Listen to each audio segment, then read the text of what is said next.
I am Renalyn Ann O Reforsado, and I am the reporter of the topic Morphology. The learning objectives of this topic is explain how words are created from the language's basic unit of meaning and name what those units are called. Discuss and name the different types of languages based on different ways of creating words from morphemes. Morphology. Morphology is the study of the structure and classification of words and the units that make up words. And also, morphology is a branch or field of linguistics focused on the study of the forms and formation of words in a language. Words in a language consist of one element of meaning, which is called morpheme. Morphemes is the smallest recurrent meaningful units of language. Here, the smallest refers to the fact that morpheme cannot be broken down further into other meaningful units.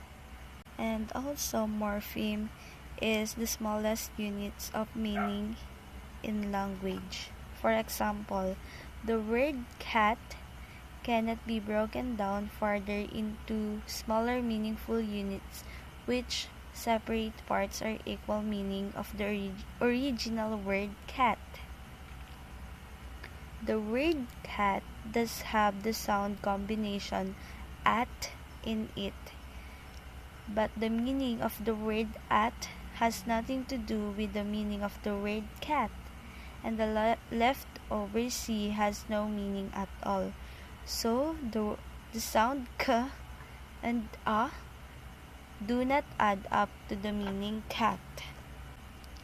Cat is therefore a word made up of one morpheme, and the word cats is different. This word can be broken down into two morphemes. When cat and s, cat refers to a furry four-legged feline animal, and s means more than one. The individual meanings of the two morphemes add up to the meaning of the word cats or more than one cats. From the discussion, it can be seen that morpheme and word are not equivalent terms. Cat is a word and so is cat. Yet cat one morpheme and cats is two. And s is a morpheme but definitely is not a word.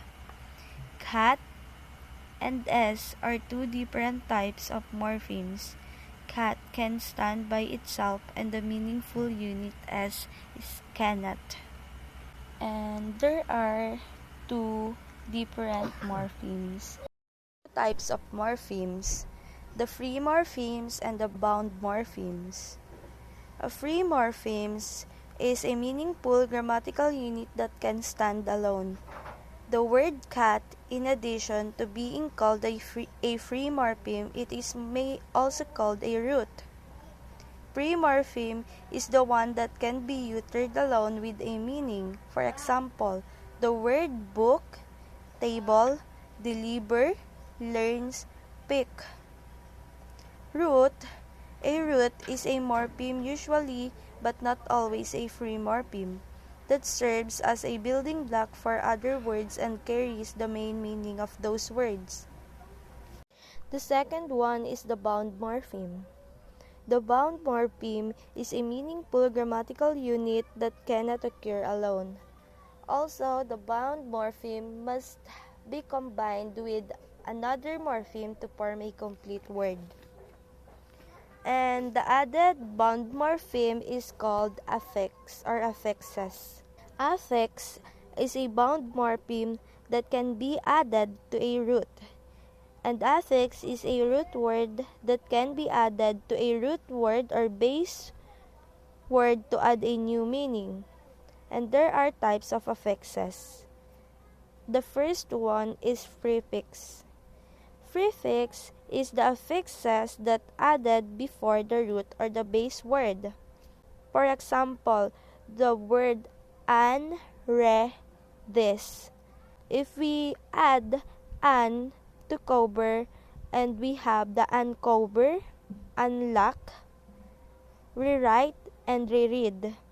This, discomfort, discard. And the second one is suffix. Suffix is an affix added to the end of word. For example, the word li and ness. Example is quickly, shyly. And the ness is sadness and rudeness. Let's move on to the next, which is infixes and circumfixes. Infixes is a morpheme inserted into a root. It is found in some languages of the Pacific Islands and part of Asia.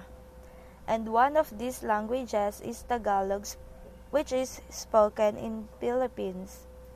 In Tagalog, the affix in can be added to a root morpheme to change the word from present to past tense. For example, the word sulat or write in English, it can be changed to sinulat when we add the in, the I or the in word, which is in English is wrote. In another Philippine language, Bontoc, the infix or changes a noun to adjective into a verb.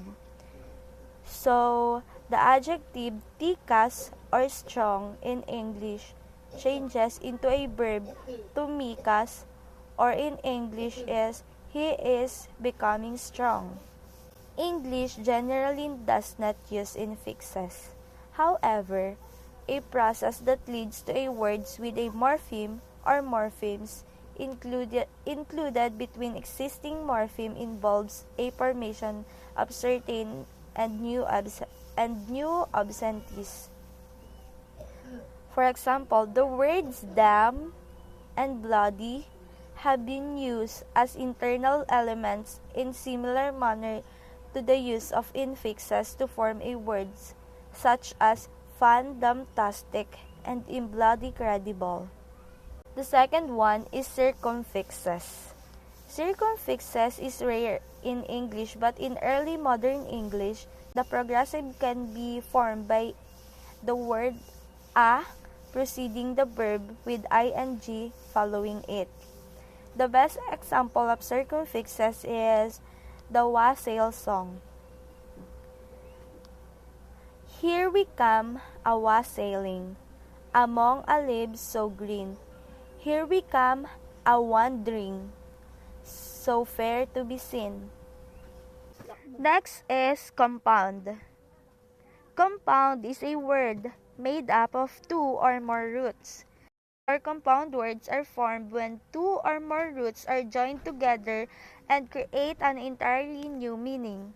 For example, the word sunflower, it is composed with the two words sun and flower.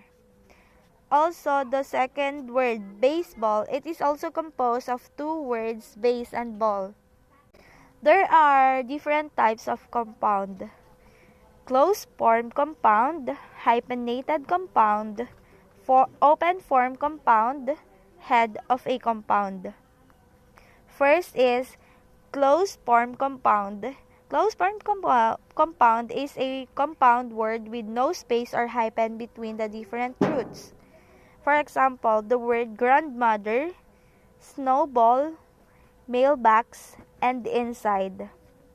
The second is the hyphenated compound. Hyphenated compound has a hyphen or hyphens between the different roots of the compound. For example, the word mother-in-law. The word mother-in-law has a hyphen between mother and in and law. The second example is 72. And there is a hyphen between 70 and 2. And lastly, check in. There is also the hyphen between the word check and in. open form compound has a spaces between its roots. For example, high school, roller coaster, living room, first aid. And last is head of a compound. Head of a compound is similar to its topic. That is the main or most general or the core meaning of the compound. The head also determines the grammatical function of the compound. The head is also determines the grammatical category of compound. In English, the head is usually a morpheme that is to the right of all other morphemes in the word. Example, so in the word schoolhouse, evergreen, and spoon-feed, the heads are house, green, and feed. In the example schoolhouse, but free morpheme are nouns and compound is therefore a noun. In the example evergreen, ever is an adverb and green is an adjective. The compound is the adjective because the head is green is an adjective. In the example spoon-feed, spoon is definitely a noun and feed is a verb. So the compound word is a verb. Although most English compounds are right-handed and some are left-handed. Different types of morphemes. Morpheme were previously defined as the smallest recurrent meaningful units of a language. And there are two ways that morphemes can be meaningful. First, and traditional understanding of the concept of meaningfulness is that morphemes can refer to the things, action, or qualities and quantities of things or action. For example, the word cat refers to a thing, and the word five, as in five cats, refers to the quantity, or it is thus an S. Morpheme may not have a meaning in this sense, but many simply have a grammatical function. For example, in the word honorary, honor is a pre-morpheme with a definable meaning, but the word "ari" would be a hard to define. Its function is clear, however. It changes noun honor to a adjective honorary. Bound morpheme. A bound morpheme can be classified to a basis of the function it serves. A meaningful grammatical unit that cannot occur alone. A bound morpheme might change the meaning as with the word "ari" and "in." And a bound morpheme only appears as part of a larger word. For example, the word honorary. We add the word "ari" to the word honor. The second example is infirm. We add the word "in" to the word firm. And there are types of bound morphemes. The first is derivational morpheme and the inflectional morphemes. Derivational morpheme is a bound morpheme that changes the meaning or the lexical category of the word. It is morpheme that change the part of speech of the word. For example, the word full, we added the word full to a word wonderful. We add the word full to the word truth, so it can be truthful. And lastly, we add the word full to the word joy, so it can be joyful. And second one is able. We have the example understandable, eatable, and lovable. Inflectional morphemes is a morphemes that serve only a grammatical function and do not change the essential meaning of lexical category of the word.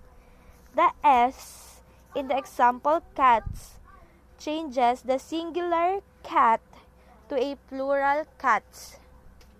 The S in an inflectional suffix called plural marker in the word dream and dreamed are both verbs and both refers to the same event.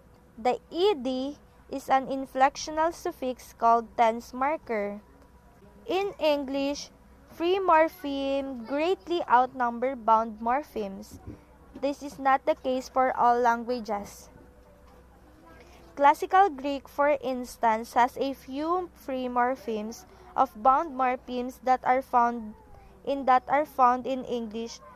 Most are derivational. In contrast, Latin, Russian, and Finnish are rich in inflectional forms.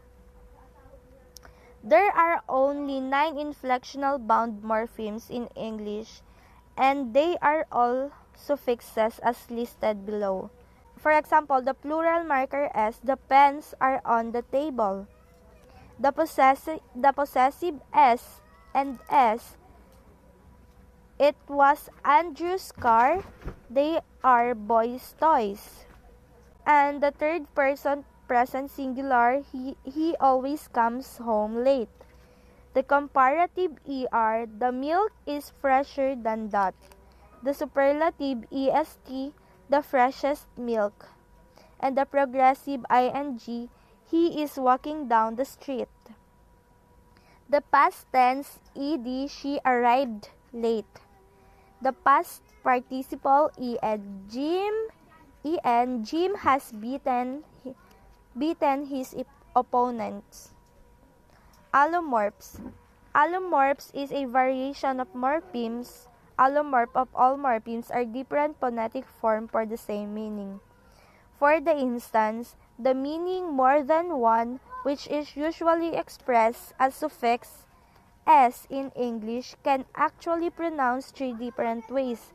S as in mats,